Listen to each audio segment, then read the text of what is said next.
Hello. Good morning. Sorry I'm a little late. My second monitor just stopped working like 3 minutes before stream. So I was trying to see if I could fix it. Doesn't seem to want to be fixed, but we'll see what happens after this. Anyways, I can stream with one monitor.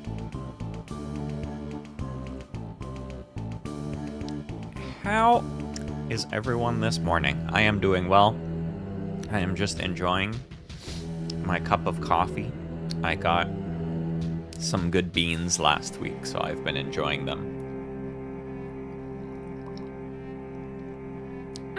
They're so good. They're really fruity. Today, I am hoping to finish the Zegok. I pre-cut some pieces out last night because otherwise I don't think I would be finishing it today. But I did not pre-cut out the pieces on this runner because they all look the fucking same, but they're not the same. So I'll be cutting them out as I follow the instructions. But for the other pieces, I have cut them out. Oh, actually, I think there's some stuff over here that I haven't cut out beforehand yet either. But most of the stuff I've pre-cut and cleaned up and panel lined. So hopefully that means we can finish the Zegok today. Let's see, what do we need here? The propeller. Boop. Man, I don't know why my monitor stopped working. I didn't even do anything to it. It was literally, I like turned on my computer and was starting to set up stuff to stream, and then I went to the kitchen and made coffee, and I came back and one of my monitors was just all green lines. And I was like, that's not what you're supposed to be showing. And I even tried the old turn it off and off again and plug it in and plug it in again trick, and it was still busted. So something suspicious going on. I have had it for quite a while, but I don't see why anything would happen to it to just kill it. To just kill it like that. Okay, so... Oh. This is this way, yeah. The little propeller for his foot. Boop, boop. So we can swim. And then we need this guy and this guy that I have already cut out.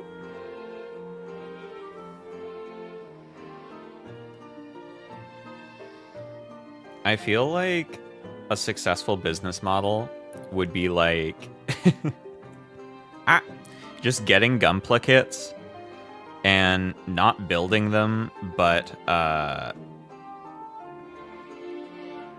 like cutting out all the pieces and like putting them in labeled bags and sanding them and stuff, and then people buy the thing and it's just like Legos. Because while it is satisfying to do all the work for the kit and be like, oh, look at all that hard work I put in, it's also like absolutely, once you start to get into this hobby, most of the build is just like sanding and cutting out and fixing up pieces. And the snapping them together like Legos part is pretty awesome.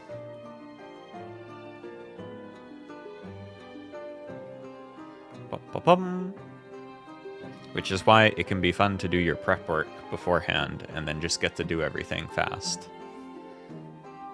Me. What is next here?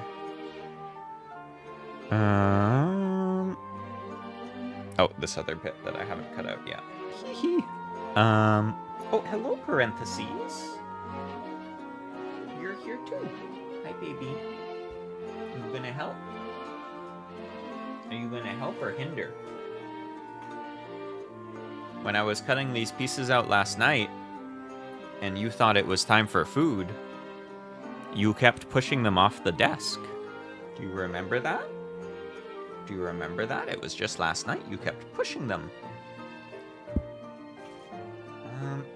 Where even is this piece? A33. Oh, here it is. Yeah, you were being mischievous. Hey, you leave that alone.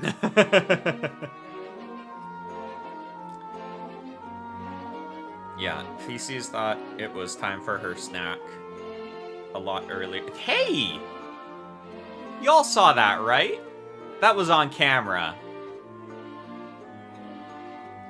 You are a little mischief girl.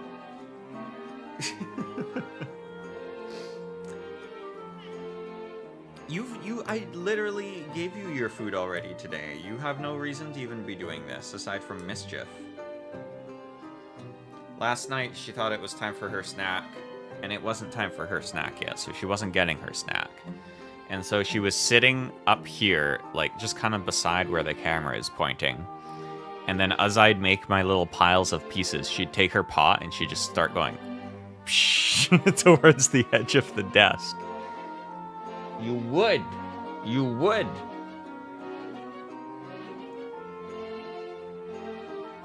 Okay, I need to get that piece that you pushed off before I forget about it and then wonder where it is. Oh, I picked it up with my foot because I'm so dexterous. There we go. No. You leave those alone.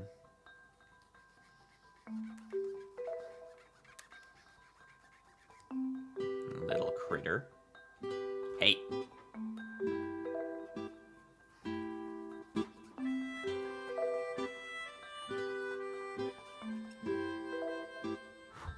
Yeah, go lie on your bed.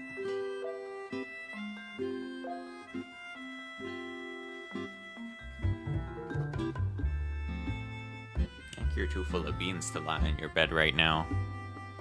She's in Beanie Baby mode still. Ooh. Just a second, I need some more coffee.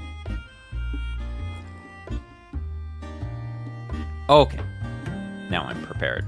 So, we're gonna take off this guy's foot. Ah! So we can put stuff on it. What's all going on here? So, this flips up, flips down. Have these. I forgot to panel line this piece because I'm silly.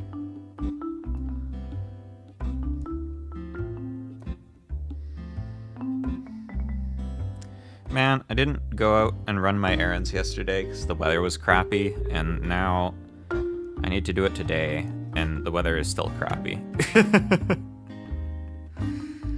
Woohoo! Winter time! Yay!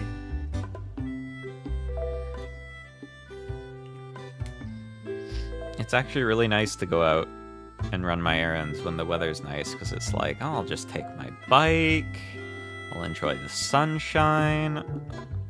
But when it's like this, it's kind of a drag. Okay, so which back piece do I need here? One of these. This is the, like, one hard part from cutting out your pieces beforehand, is that you then have to figure out what piece you need by, like, sifting through them and comparing the shapes. That's odd. I'm not seeing it. I remember cutting this piece out, though, I think. I wonder if someone pushed it on the ground at some point. It's entirely possible. Unless it's this. It might be this. Is it? No. It's not any of those. Camera bit. Wait. Maybe it did get pushed on the ground. Hold on. Let me check under my desk. There was a lot of pieces getting pushed on the ground last night.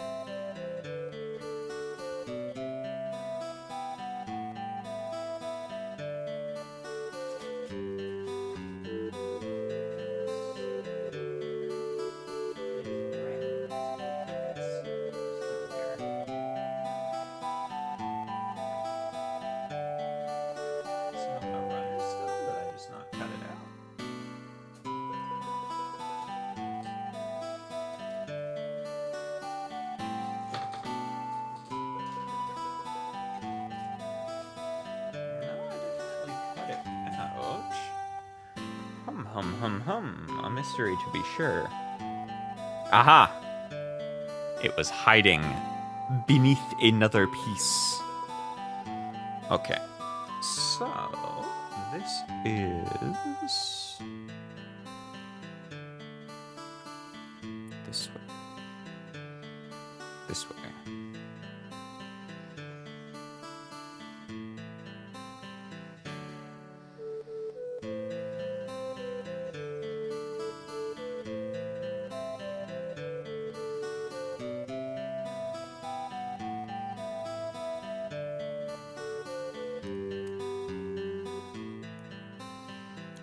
So, ba-ba-bum. And then this little guy we cut out. Oh, I need to.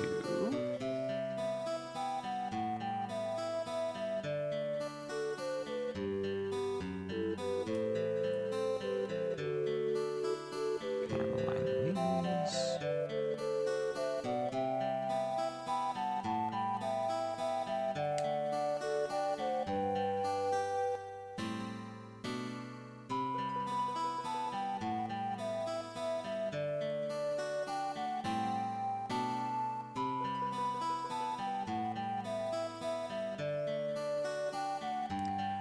And then this is going to sit atop here. Ba-ba-bum.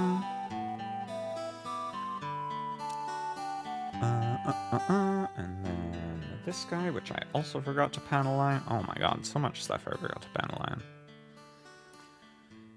I think I was like in the middle of panel lining this stuff, and then a friend invited me to play video games, and then I played video games. So some of it's not panel lined.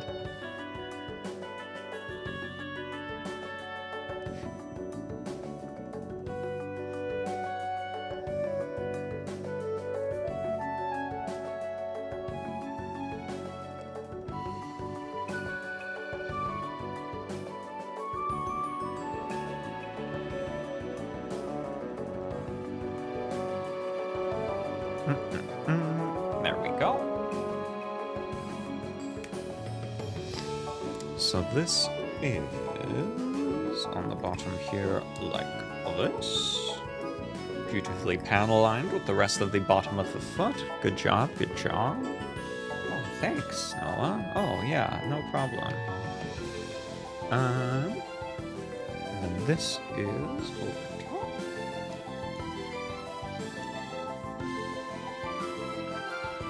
Wow. Foot. Okay, so that is done. We can put that to the side for now. And now it is leg time. Which will have a lot more stuff to cut out, because there's all these little column pieces. Okay.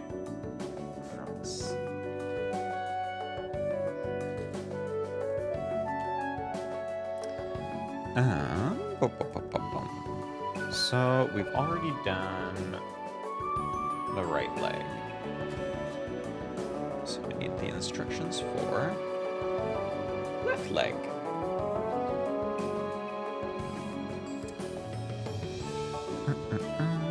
So C12, 15, and 10.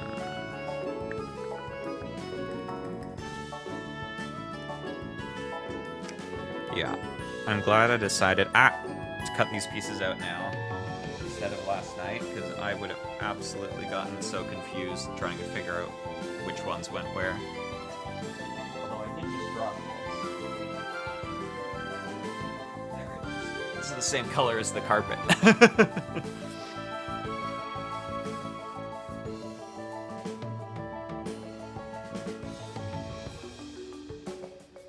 It would have been like the Tallgeese Flugel's wing plumes all over again.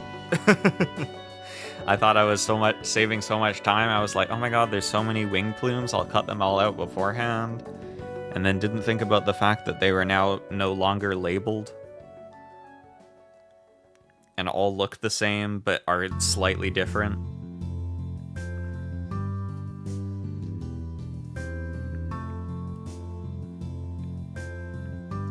Horrifying.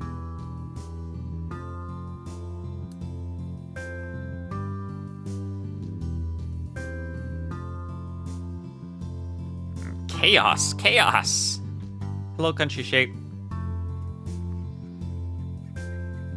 We're making crab legs.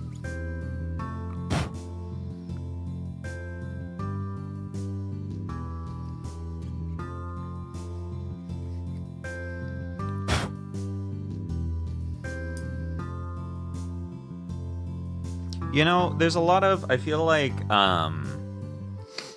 cephalopods get a lot of play in, like, horror media. I think crustaceans should get more. I think, like, crabs and lobsters are pretty scary, too.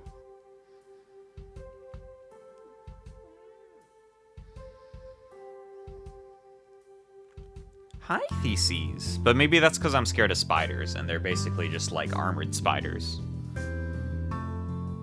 But lots of people are scared of spiders, so I think it should still work.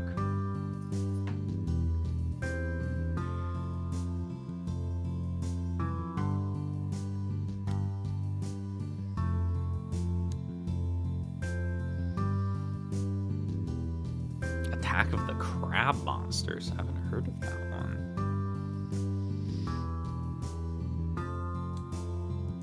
But you know what I'm saying? I feel like Lovecraft was always like, oh my god, fish, oh my god, tentacles, oh my god. And it's like, there's crabs in there too. And he was like, oh, well, those ones aren't evil.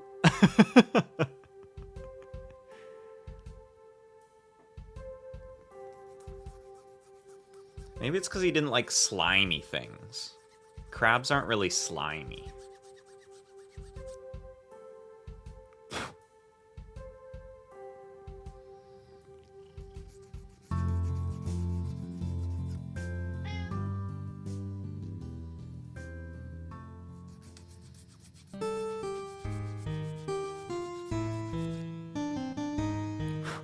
Yeah, that's the thing, is I feel like crabs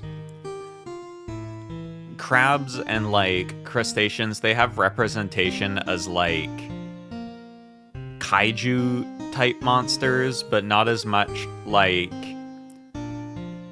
the like creeping horror type thing, you know? And I feel like they have potential there.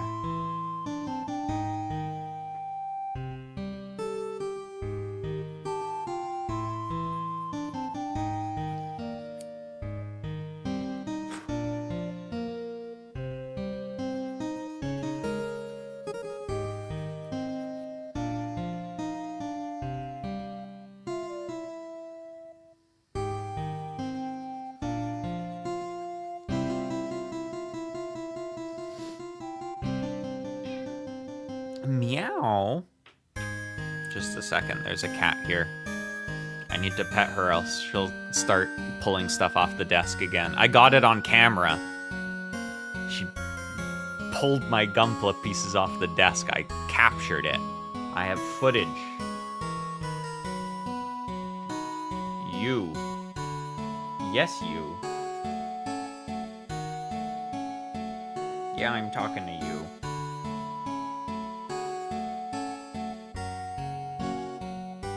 Don't you do it again. I'm watching you.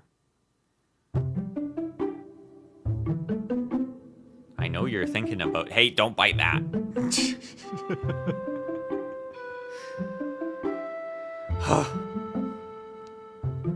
Come here, come here, come here, come here, come here. Okay, how are these pieces going together? I need to figure this out. All well, this cat tries to sabotage me.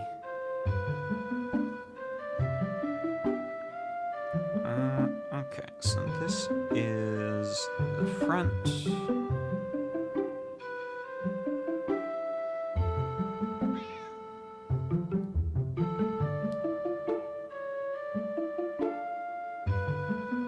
So like this.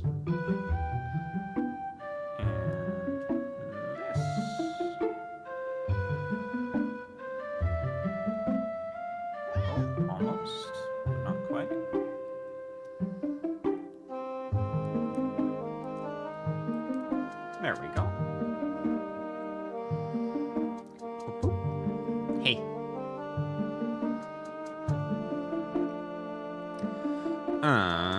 And then next, what is needed here? Wait, what are these instructions telling me to do? Hold on.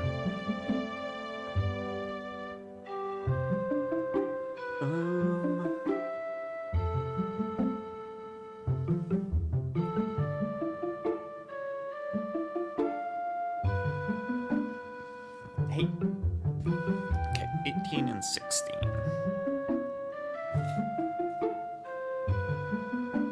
Ow! Why are you so full of beans?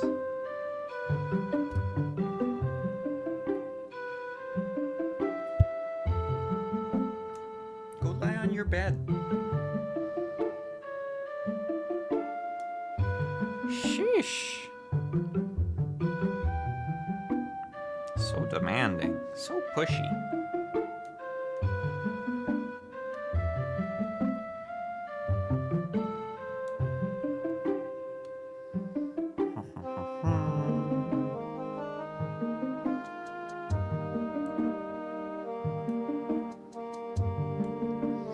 I've been thinking about trying out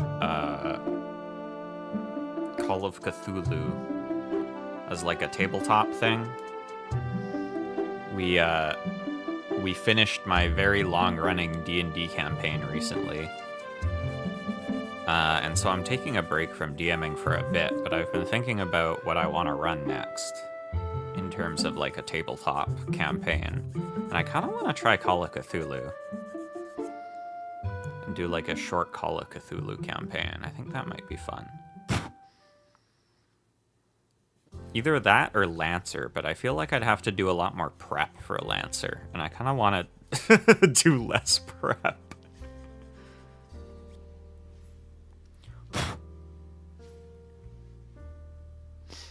Lancer's really cool because there's mechs, but also there's a lot of things to think about because mechs are complicated.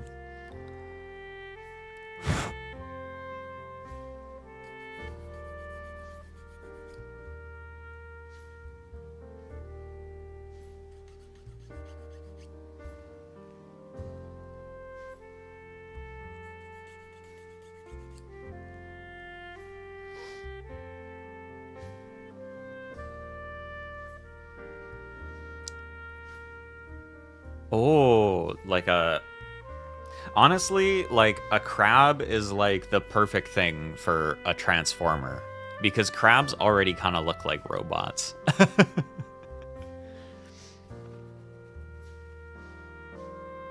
There's some really cool... Well, obviously I'm building one. But there's some really cool, even more so, crab-based mecha.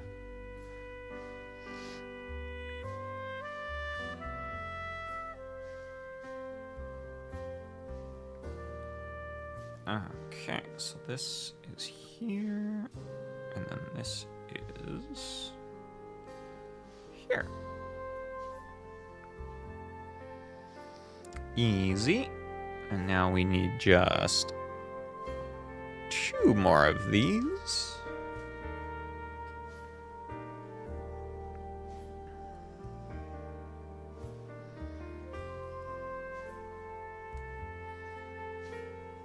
Rampage. I have to imagine that these guys give themselves their own names, right?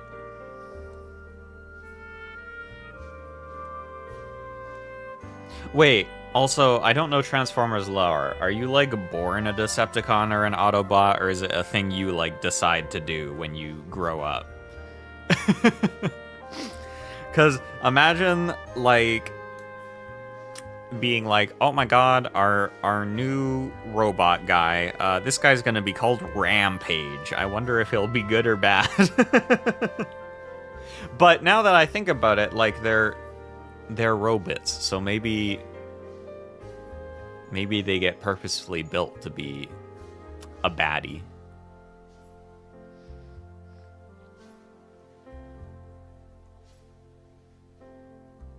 I never really thought about whether being a Decepticon was an inherent trait you were created with, or whether it was a career path.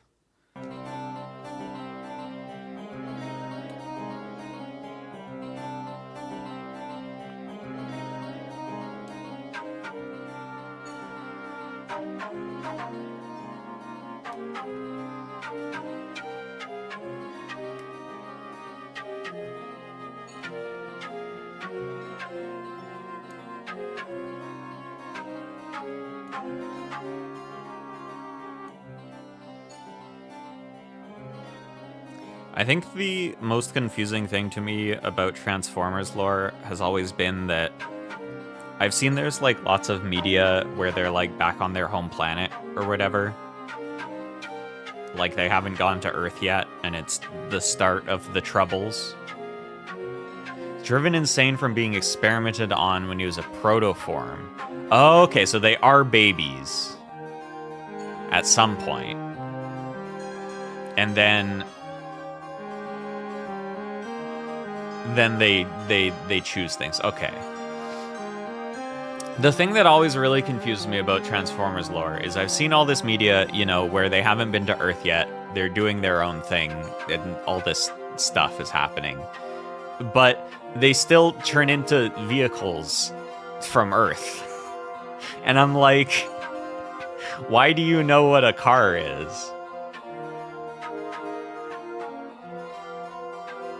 Is there some, like, collective subconscious thing where the reason that we invented cars was because we subconsciously knew about what the Transformers turned into?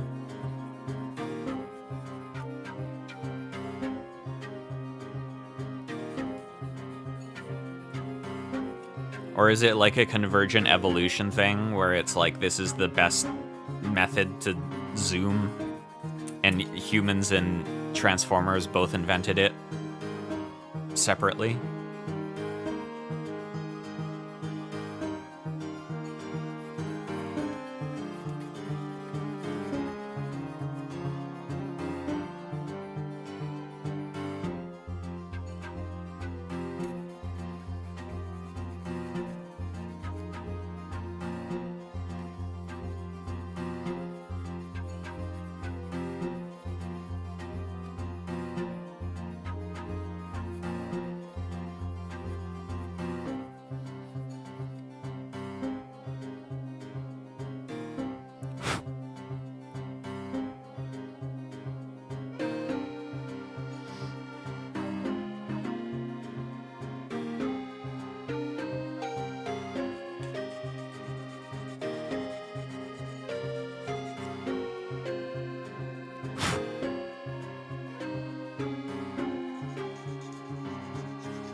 Maximals and Predacons.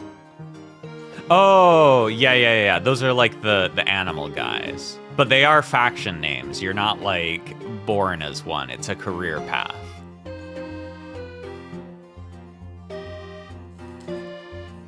Okay. That explains that.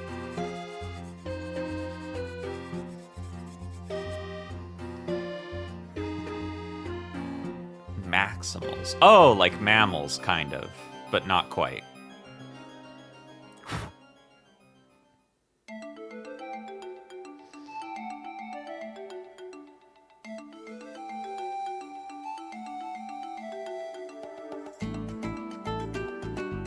Wait, actually, my same thing that confuses me about the vehicles is also confusing me about the animals. Because if they haven't been to Earth anymore, why do they know what a gorilla is? I guess maybe there's other planets with gorilla-like creatures.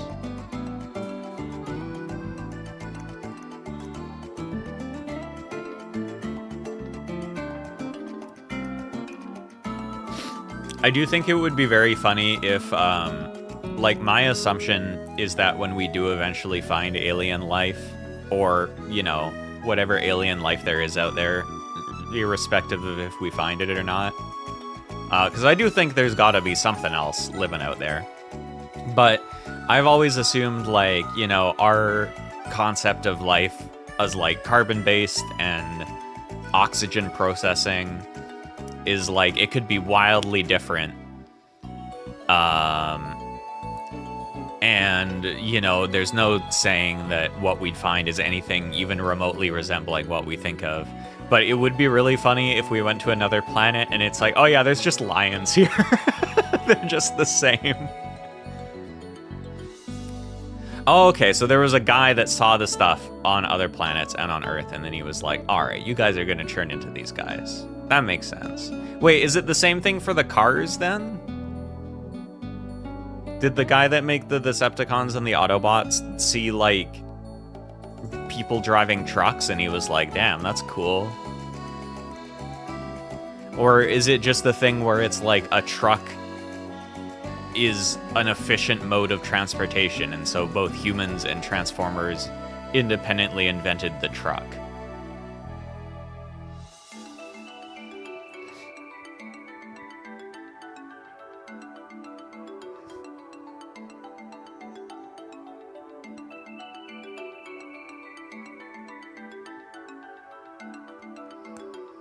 We're out here asking the big questions.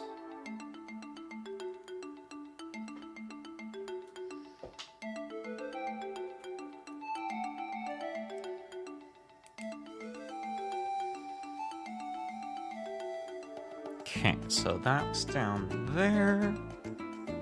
And then these are up here. Wait, how are these going on?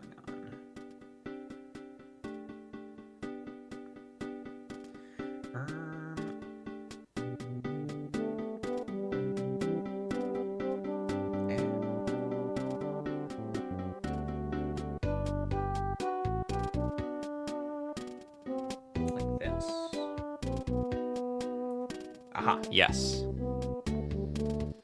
They scan and change what they transform into. Okay, yeah. See, so that's what I always thought, is that they, like, scan stuff and then they can transform into it. But then I was very confused because I felt like I saw stuff where they'd never been to Earth before, but they were still a car.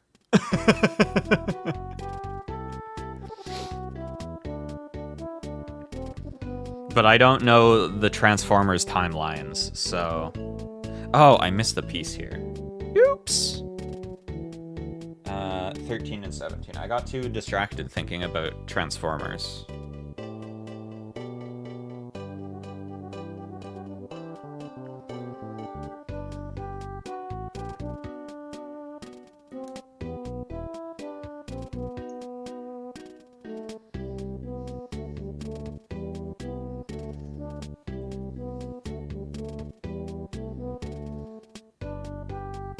Changed into their planet's version of vehicles. Yeah, I guess that makes sense. They're just like smaller versions of them because... Wait, are there like small people on their planet and they're big? Or are they just smaller versions of their larger vehicles? Because the vehicles would have to be bigger or else they couldn't get in them, right?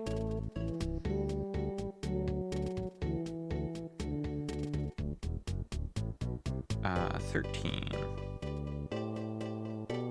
Here it is.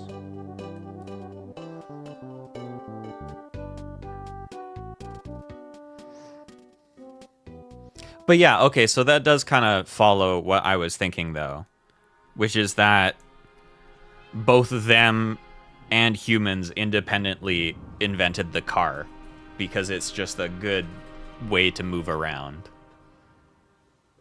We both invented the wheel, makes sense. And then we both said, what if something had multiple of these?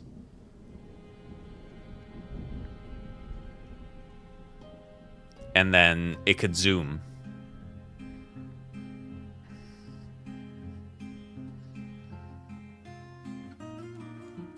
Hey, parentheses. Hi. Yeah, can I help you? I'm trying to build a crab and learn about Transformers lore right now, baby. Yeah, go lie on your bed. There you go. There you go.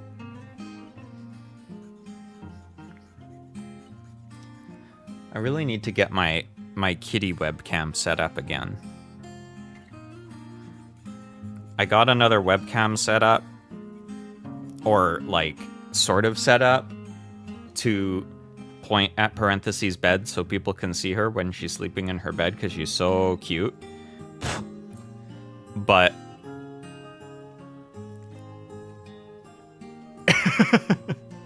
yeah, a wheel. There's a guy that's a wheel. That makes sense. Okay.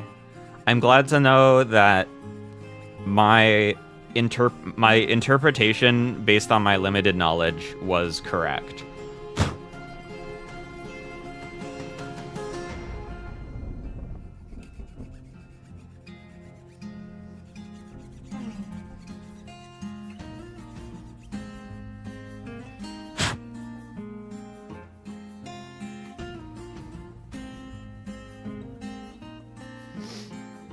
Okay, dokie. So, am I still gonna be able to put these on?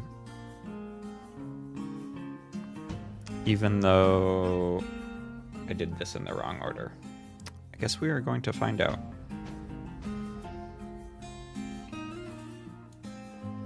Oh, hell yeah, I am.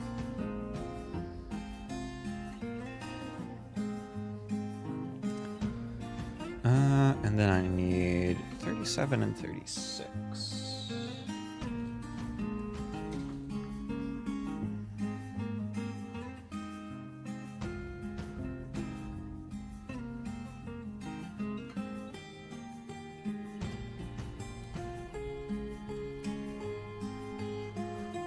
Ooh, oh, wow.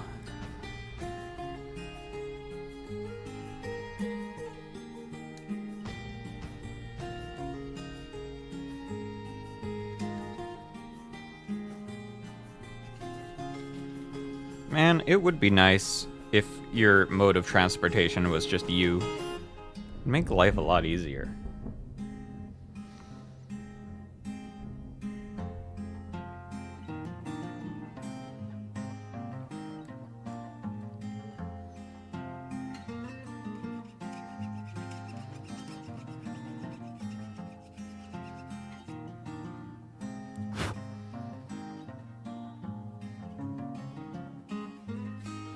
Right, I knew I'd heard that the planet was like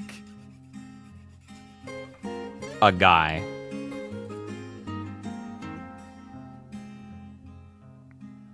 I remember that.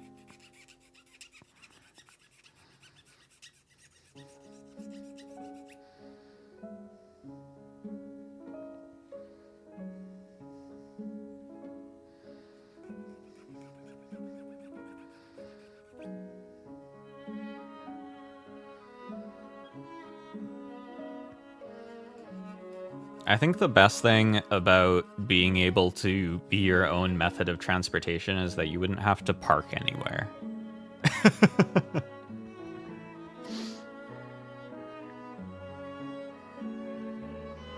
The most annoying thing about using a car is parking. Actually, that's not true. The worst thing is traffic, but the second worst thing is parking. I guess you'd still have to deal with traffic if everyone could turn into cars.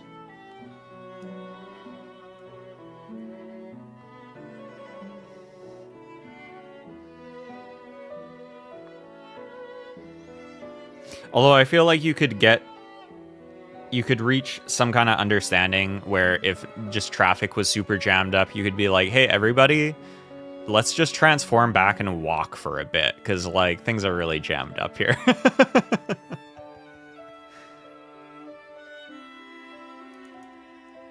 Be a better world.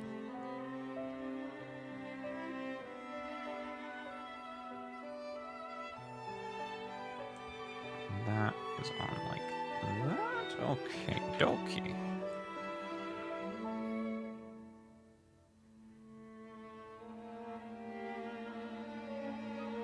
Okay, so there's like a good creator and a bad guy. Unicron. It's funny, I've heard about Unicron, but I always get it confused with there's a Gundam called Unicorn.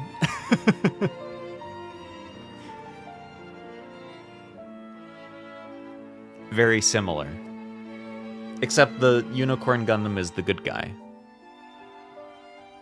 Well, sort of. I mean, it's a vehicle.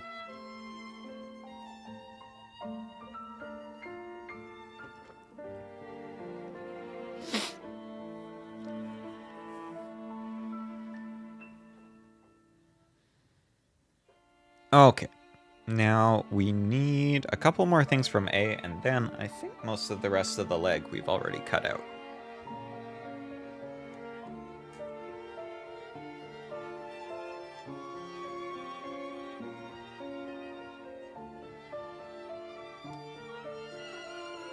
I cut out a bunch of stuff last night and prepped it, but not stuff from this runner because it is confusing.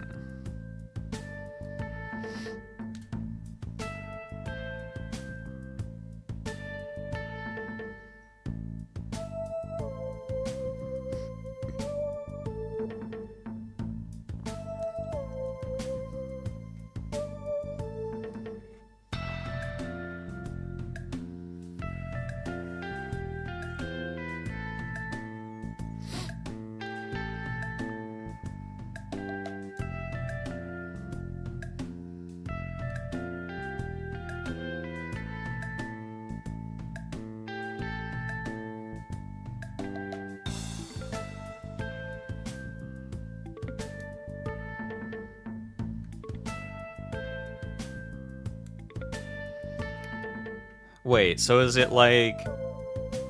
Is the idea that Primus is like... order?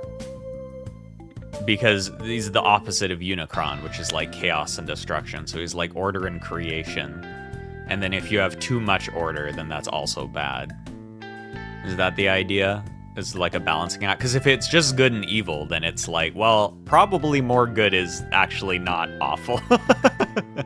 But too much order could be bad, and that makes sense.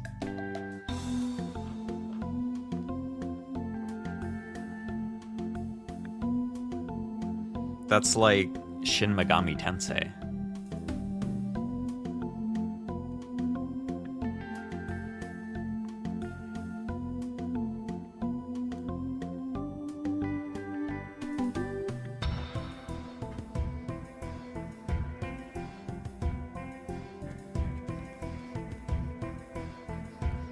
I was trying to think of if I could turn into a vehicle, what vehicle would I turn into?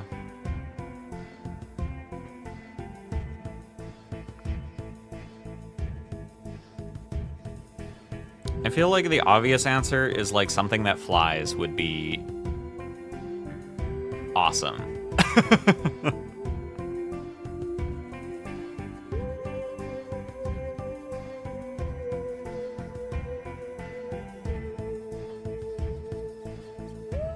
But at the same time, it's like, maybe that's too stand-outy for me. Maybe that's too showy for me. Maybe I want to be something more simple, like a scooter.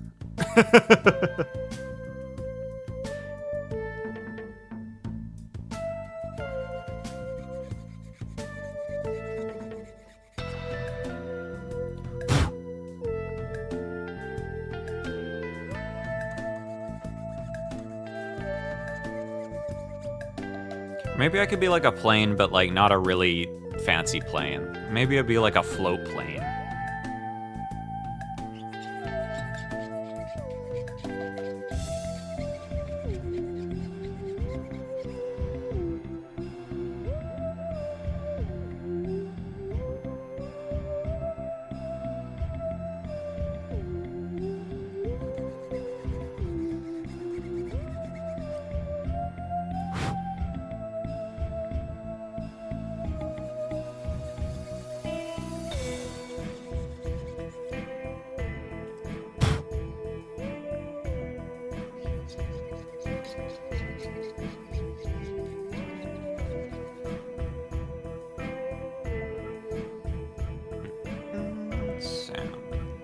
This guy.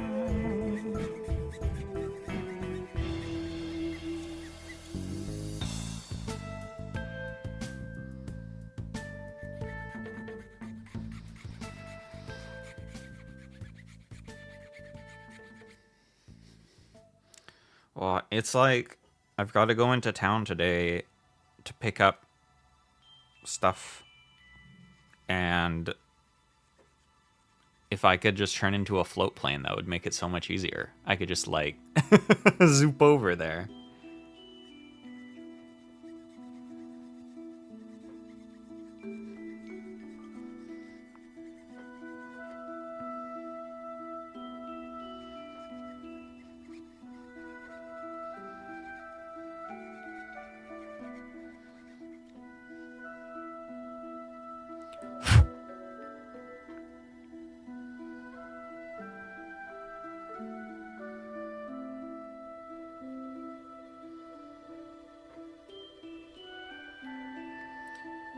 Okie dokie.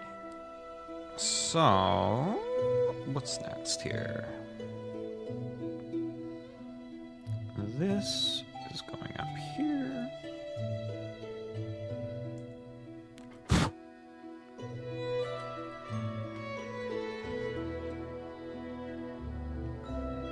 In terms of like a mechanical version of an animal, I think a dragonfly would be cool. Dragonflies are already very mechanical.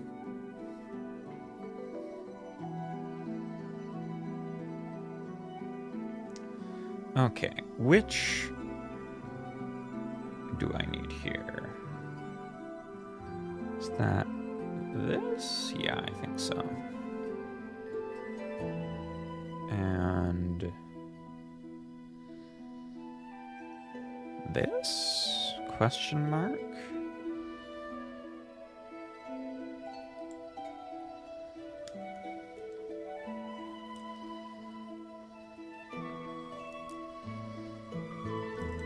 You end up playing this little game when you've pre-prepared your pieces where you have to kind of guess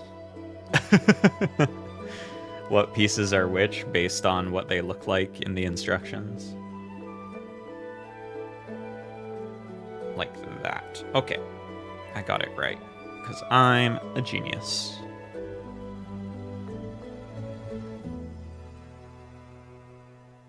And then these bits.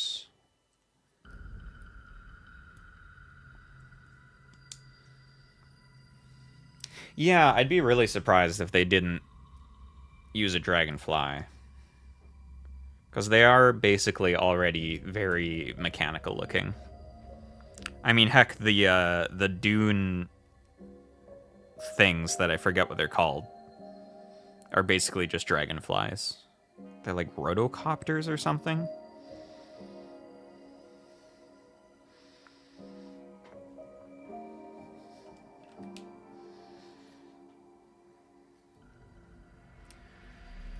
So that's there, and then this is over top, and I also haven't panel lined this. Oh my god, tisk, tisk, tisk. There we go.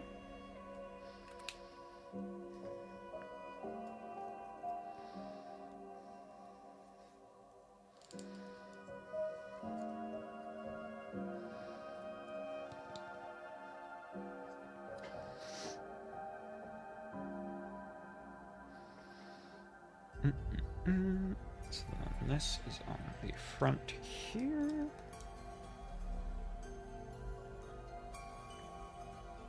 And then this little guy is back here.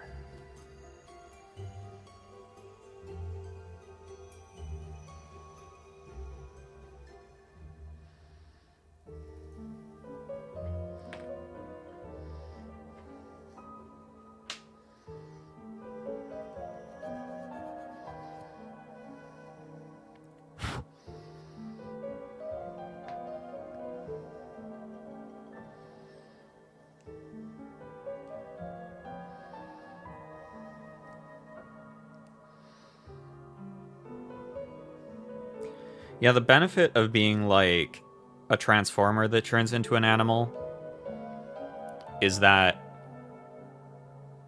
you're basically like, it's more vibes based than real animal based, right? Because you're like a robot version of it. So like being a transformer that turns into a dragonfly would kick ass because you're like a big robot dragonfly.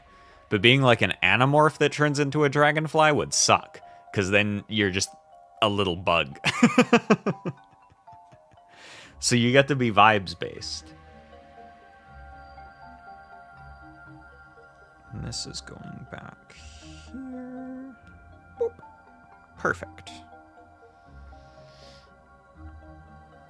Mechagodzilla. Man, Mechagodzilla is so cool too. Whoever thought, what if Godzilla was a giant robot?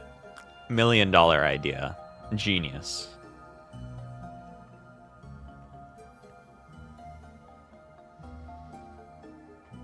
What is going on the end of here? D2. Have I cut this out?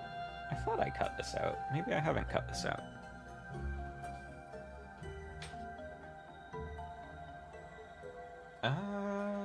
No, I should have. Where is it? Oh, it's right here. I was staring directly at it and did not see it. It was too obvious. Hiding in plain sight, as they say.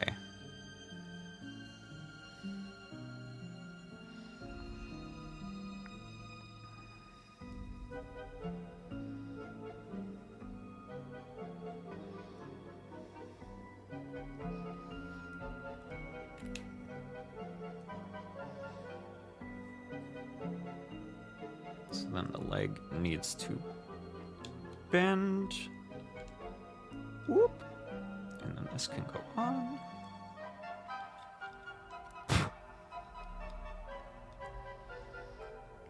Perfect.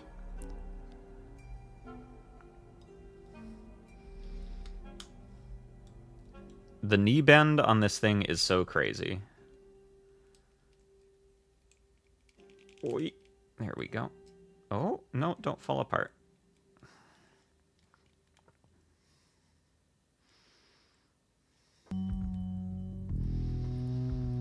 There we go. And that is our leg done.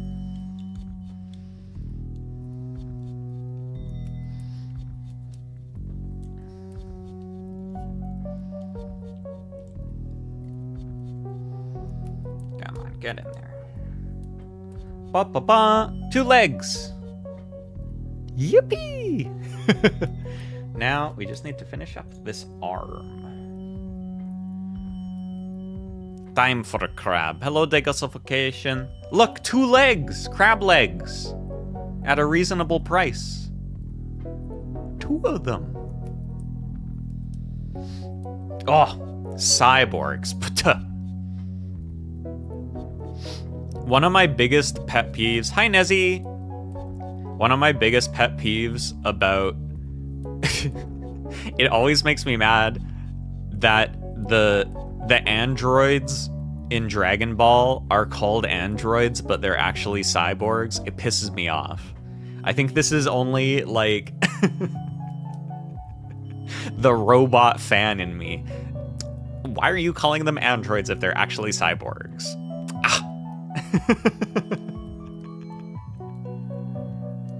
Jinzo Ningen. Yeah, I guess it's like a localization issue.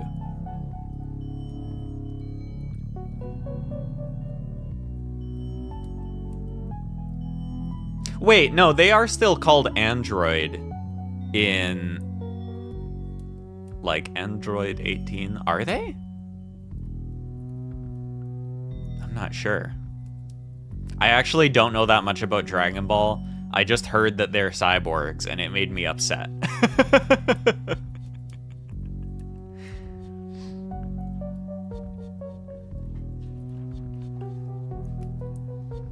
Imagine making a cyborg when you could have made a perfectly good android instead.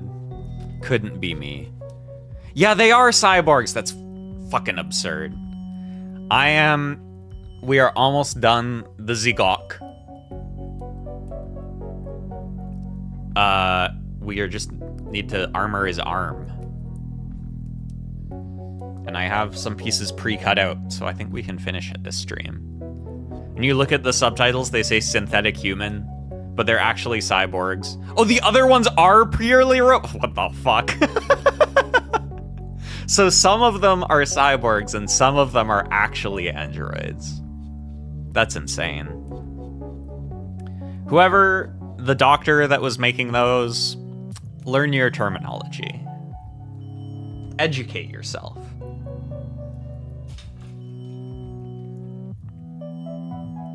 The chest cockpit, it's right here. Unfortunately, I accidentally cut off the pieces to hold it in place, so I'm gonna have to glue it on at some point.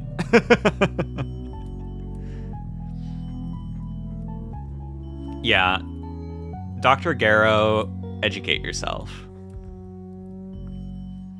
Before you start inventing these things, you should at the bare minimum know the difference between a cyborg and an android, okay?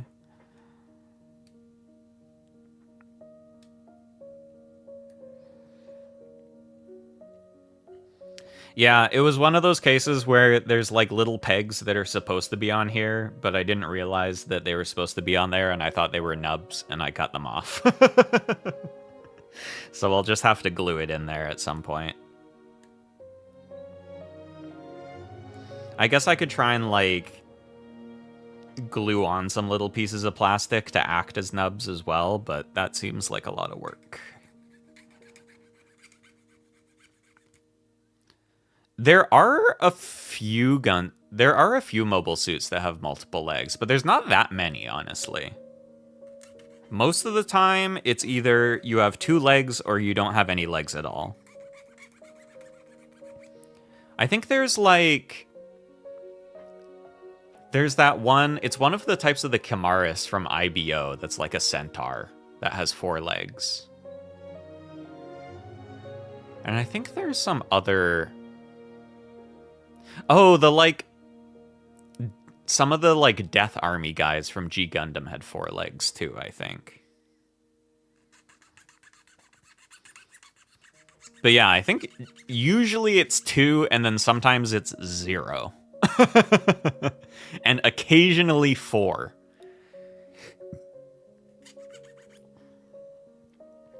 Which is too bad, because I think 4-legged, multi-legged mecha, more than 2 is really cool.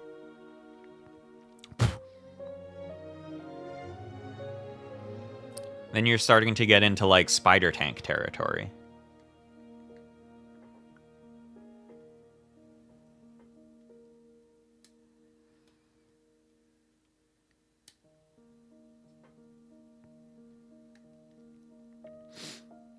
I remember there was a bit in PlaMorning that I really liked where they were at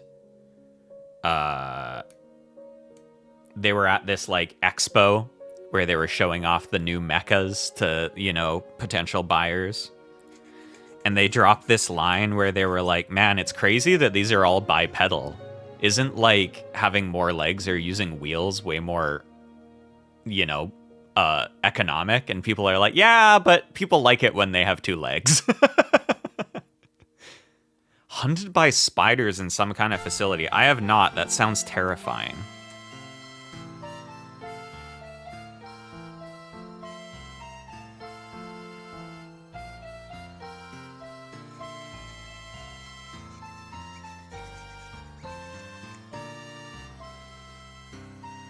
But yeah, I like that the in-universe reason why the mechs are bipedal in Patlabor is just because people think it looks cool, and so designs where they have 2 legs get bought and funded.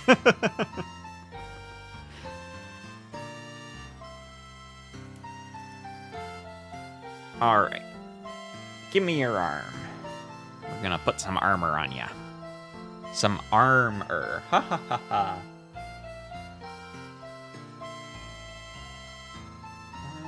Okay, so this is the front.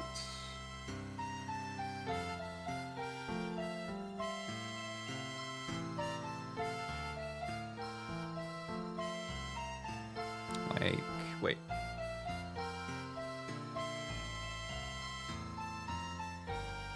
Here and here.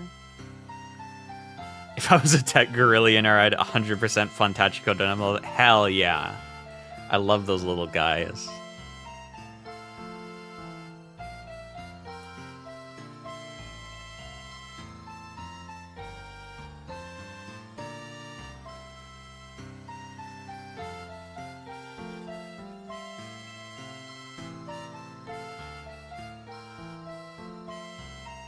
I do absolutely think the reason that we will get mechs is because of, like, the Otacon philosophy, which is, like, I wanted to make the stuff that was in my animes.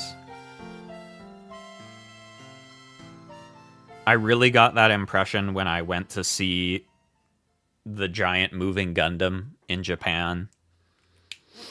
And I was like, there's, like, actual serious technological progress that was made building this thing. Oh shit. I'm auto-playing. Yeah, I did see Godzilla Minus Zero is happening. I also saw the director was like, it's gonna be darker. And I'm like, Jesus Christ. Wasn't the one we had already dark enough?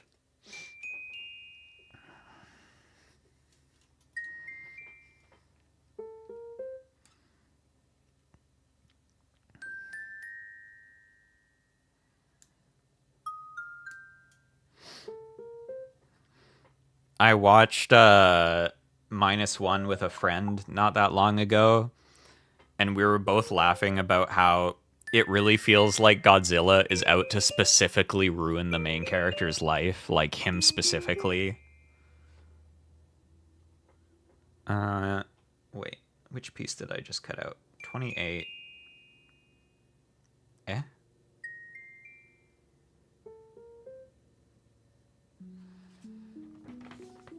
28 and 27.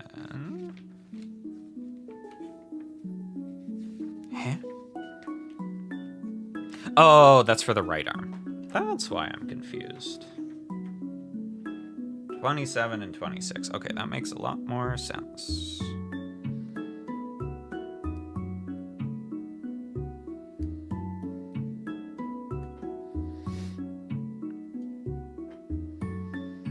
Yeah, well, because, like, at the end of -1, Noriko is, like, got some weird shit going on.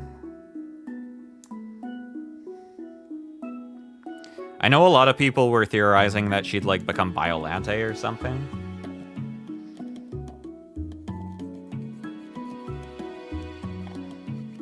But I guess she could also just, like, Godzilla-fy.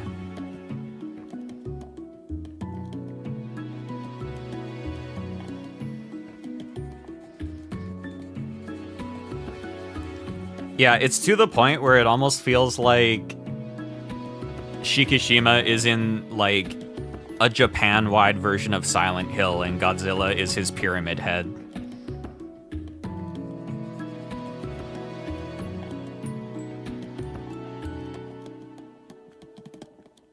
Yeah, that's what I was thinking, too. It reminds me of the little fucked-up human Gojiras that were coming out of him.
these pieces.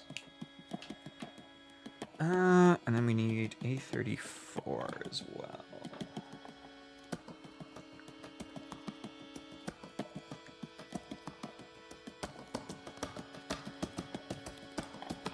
No, I haven't seen that. Like Shin? I guess it makes sense that if it wasn't stopped, it would just keep evolving. Because that was the whole point of it.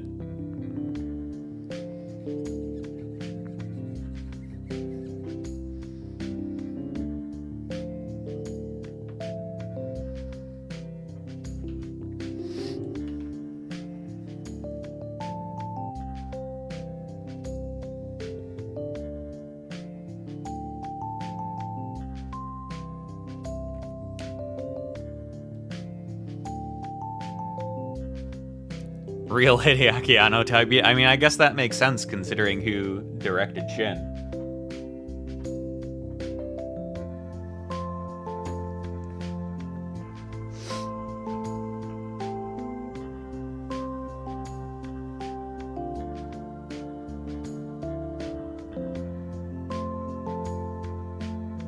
Okay, so this is going up here.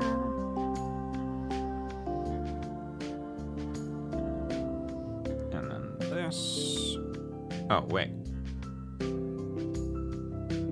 26. Yeah. Oh, 28. Wait. Eh? Hold on, I'm confusing myself.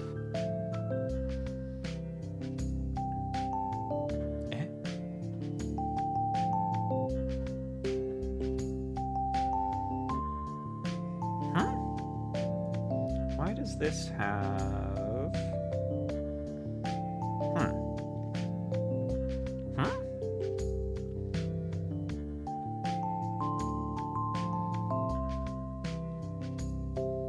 I guess it's this one.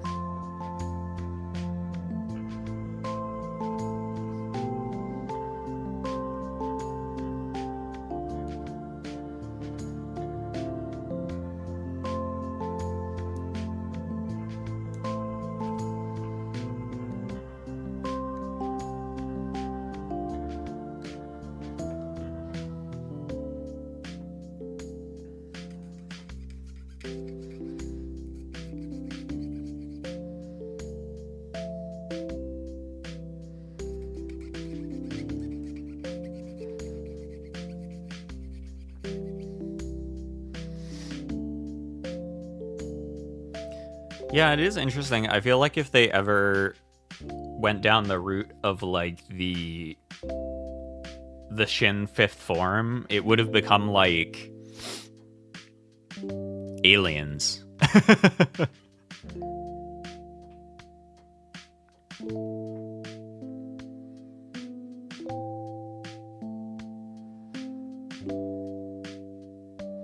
And then this is this way.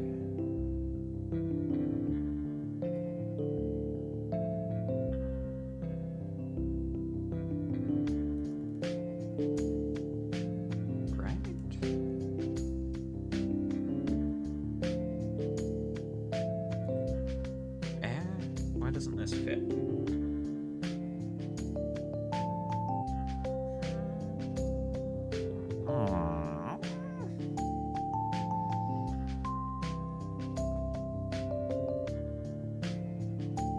Hold on.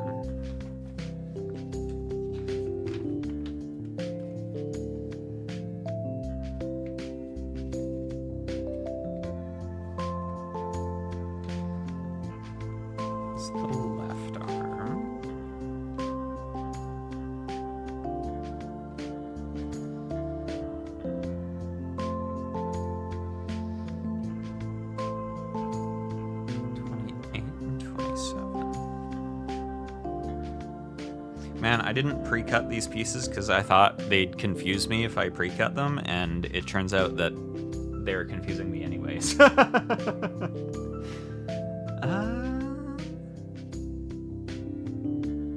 feels Looks like I have one too few.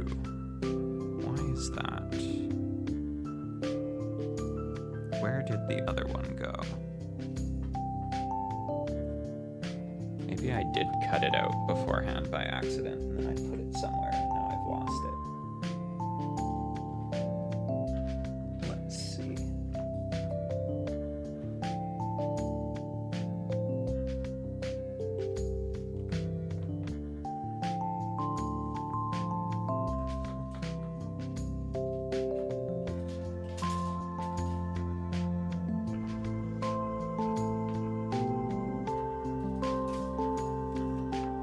Purple is pretty cool, though. I think it also works because it's like they do the whole kind of color gradient where it goes from the like orange fire to the purple beam, and it looks good. Maybe I dropped it.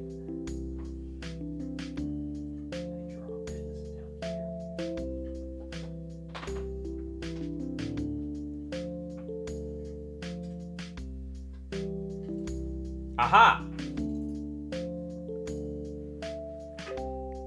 I located it.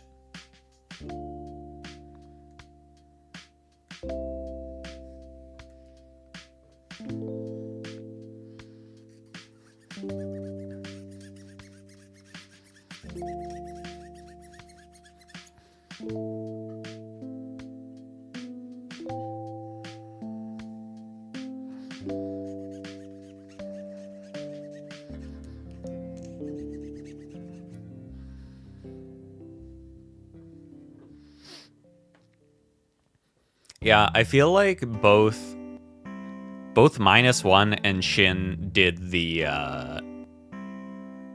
beams very differently, but they were both really cool. I like that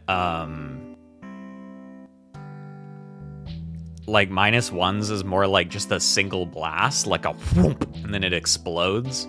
But the way that Shin's just kind of comes out and then Uzi moves it, it just kind of effortlessly goes through whatever it's pointing at is terrifying. Like that bit where Shin kind of sweeps the beam from side to side and it just like goes directly through the whole city is insane. So, on the one hand, I feel like shooting a beam out of your mouth would really hurt, and that would be not that pleasant. But on the other hand, shooting a beam out of your mouth is really cool, and I think it's cooler than a Kamehameha. Yeah, -1's beam is definitely like a bomb, because it blow up.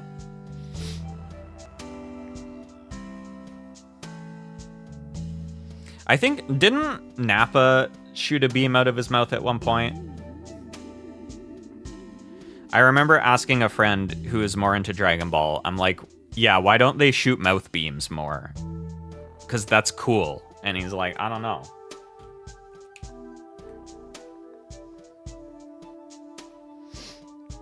Like, one of the few Dragon Ball things I've seen is I did go with my friends to see the Broly movie, and I had a great time. And he did shoot a beam out of his mouth, and I was like, that's sick. They should do that more.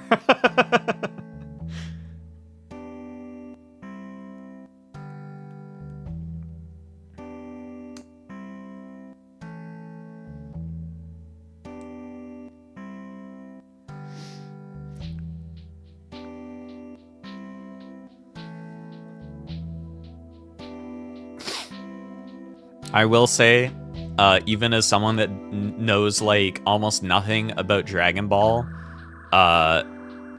props to the Broly movie for being really fun to watch, even if you don't know anything. It was so fun.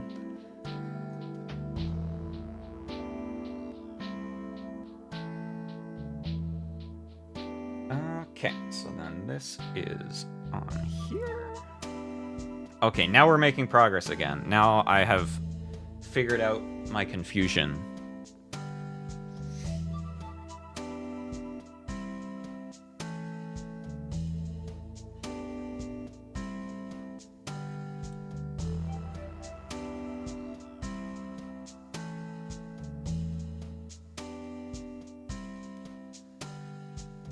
those there.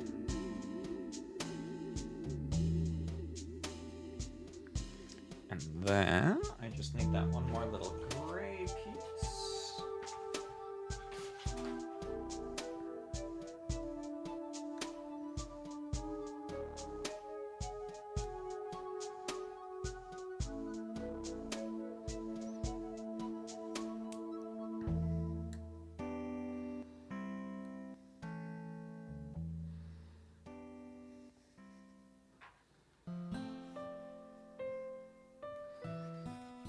Yeah, it wasn't like the original Broly lore that he was like pissed off listening to Baby Goku cry or something.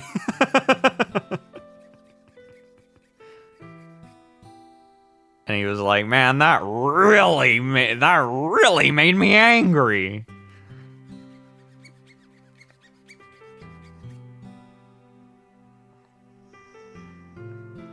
It really bothered me.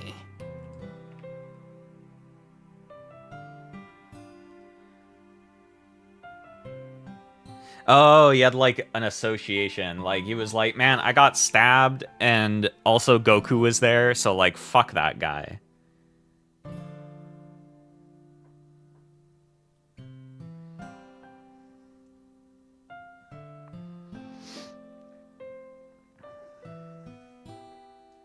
Okay, so that is done. And now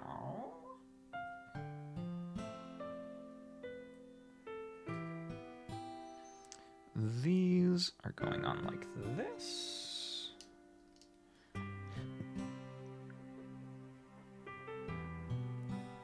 And then these are going over top. Does it matter which sides these go on? Mayhap it does.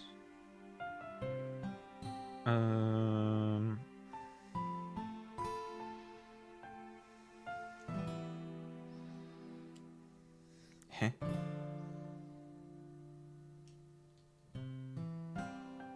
Ah.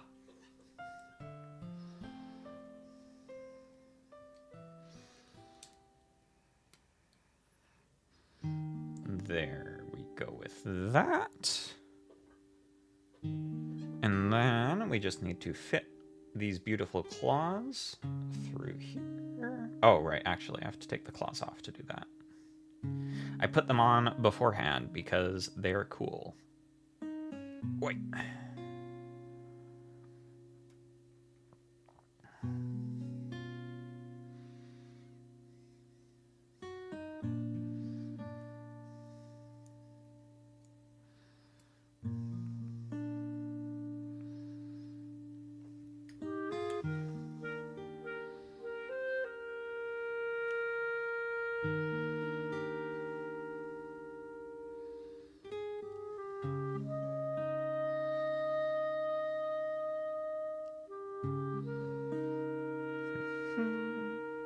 Now you get your claws.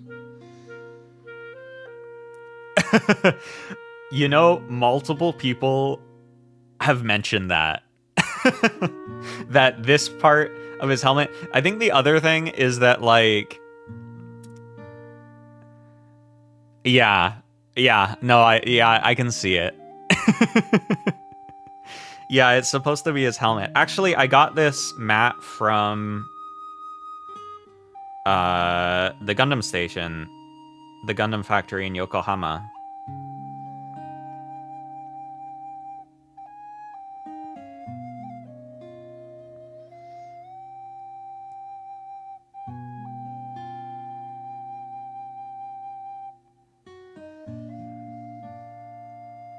Where they built Grandpa that moved.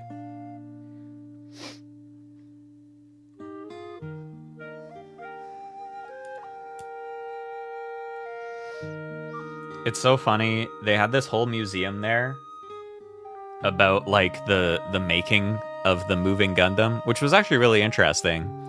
But it had all these like interviews with the engineers, and every single one of them was like, God damn it, we really wanted to make it walk on its own, but Man, the technology just wasn't there yet. We really wanted to make it walk on its own, though.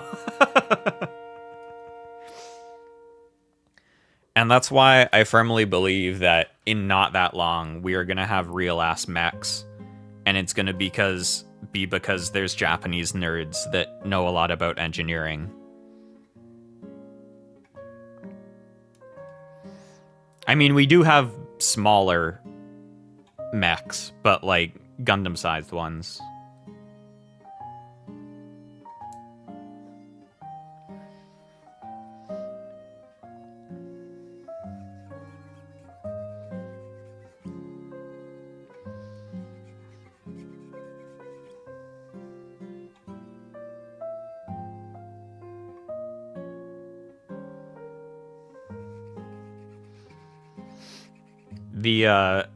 The like largest gear differential system in the entirety of Japan was in that moving Gundam.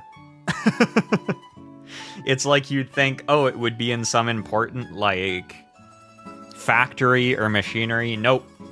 It's in the life-size Gundam.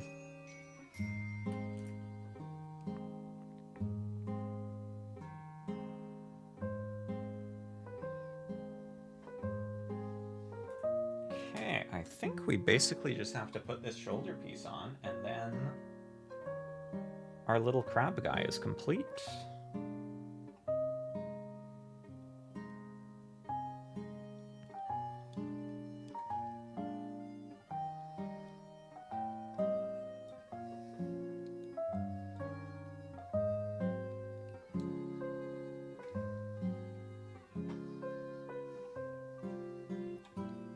Wahey! Look how happy he is. So cute. The Zegok is complete. Wahoo!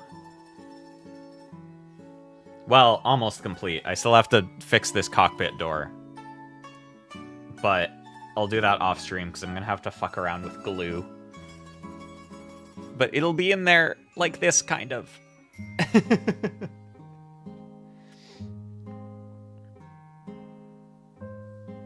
Aw, he's so cute.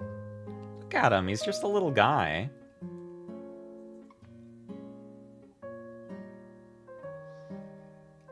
He's so polite. He can put his pinchers away. Just a little fella. I think the thing, though, that is actually kind of terrifying about the Zegok is that it looks a little silly. But then if you think about, like, the actual size of it compared to, like, a regular Gundam, like, here is a G Gundam for scale. It's actually really big. It would be terrifying. If you're in here and you see this, shit my pants.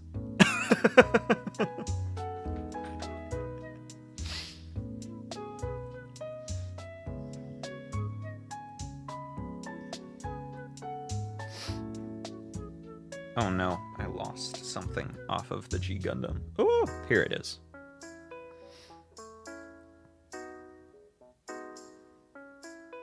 Put that back where it belongs. I should glue this too, honestly. It keeps popping out. When in doubt, glue. Claws on anything make it scary? Yeah, the fact that he's got just big fuck off claws is kind of terrifying. As you can see in the thumbnail, too, the Zegok is in the original Mobile Suit Gundam, and the main way that it fights is that it just punches the claws through the cockpit of other mechs, and that's very scary. But yes, we are done. I feel like it might look nice. I might do this at some point, is to just put a little bit of silver on each of these little dots. You see these little kind of rivet looking dots? just do a little bit of silver on each of those. Might look kind of good. Hold on. Let's do a little experiment.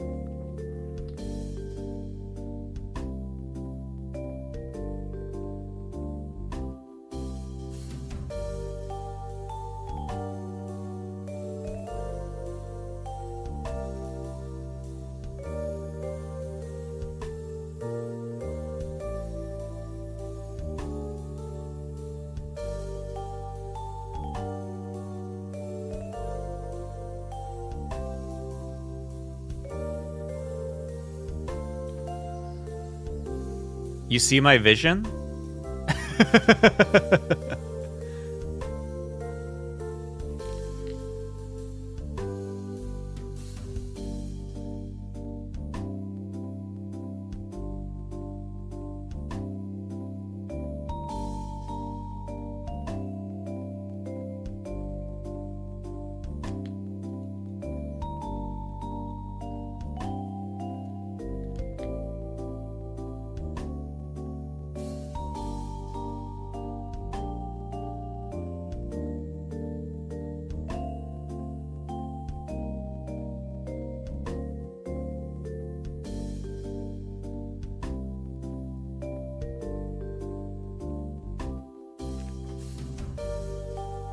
Like that.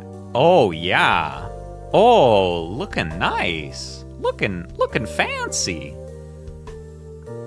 Did they ever camouflage them? I think...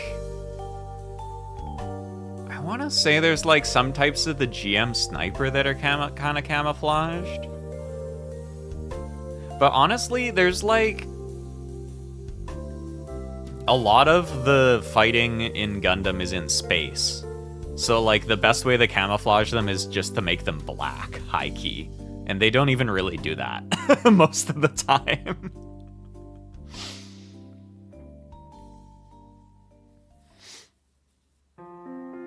Alrighty. With that, actually, you know what? I have time. I'm gonna do the silver on both of these legs. Fuck it.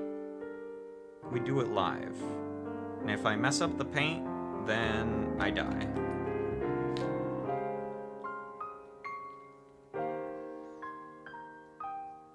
Yeah, I love Big O.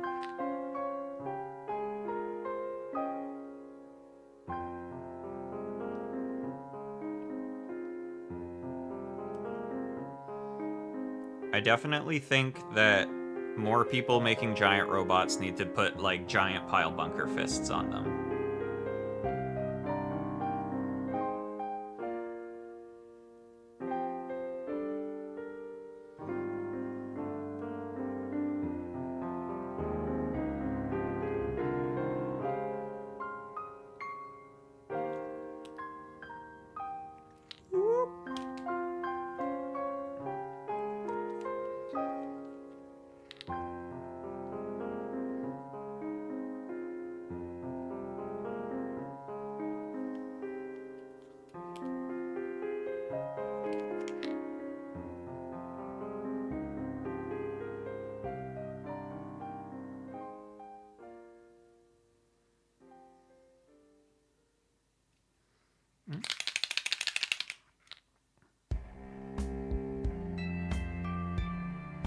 Come on, Silver Pen, you can do it. Just a little bit more paint.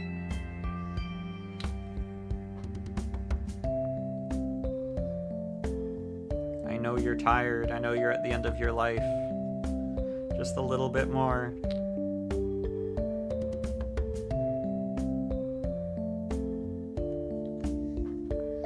There we go. It's like he's got little silver buttons on his pants. Fancy little lad.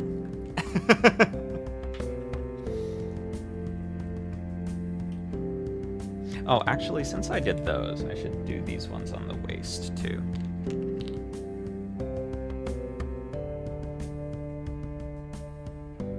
Ooh, that's too much.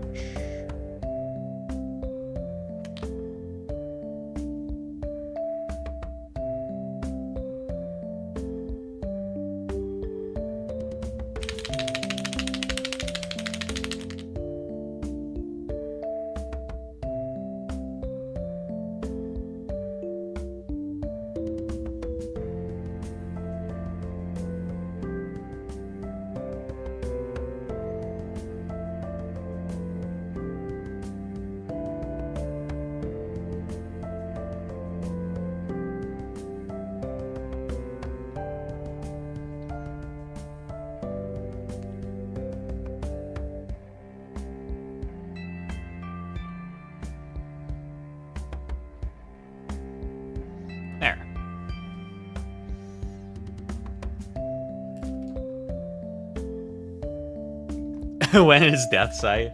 I do not have a Death Scythe in my backlog, unfortunately. I think I'll put up a poll sometime this week. Oops, I just noticed I left a little silver thumbprint on here. There we go. I'll put up a poll sometime this week on YouTube for the next kit to build. I think it'll probably be like... I'm not sure. I have a lot of stuff in my backlog. I'll pick 4 of them for a poll.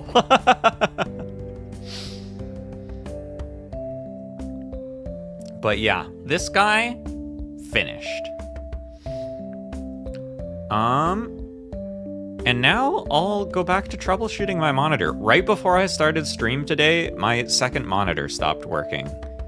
And I'd like it to work, please. So I'm gonna finish up stream and then see if I can save it. But yeah, thanks for hanging out, y'all. And I hope you all have good times of day. And I'll catch you later. But until then, bye! Stay safe, don't get eaten by crabs. That's all I have to say.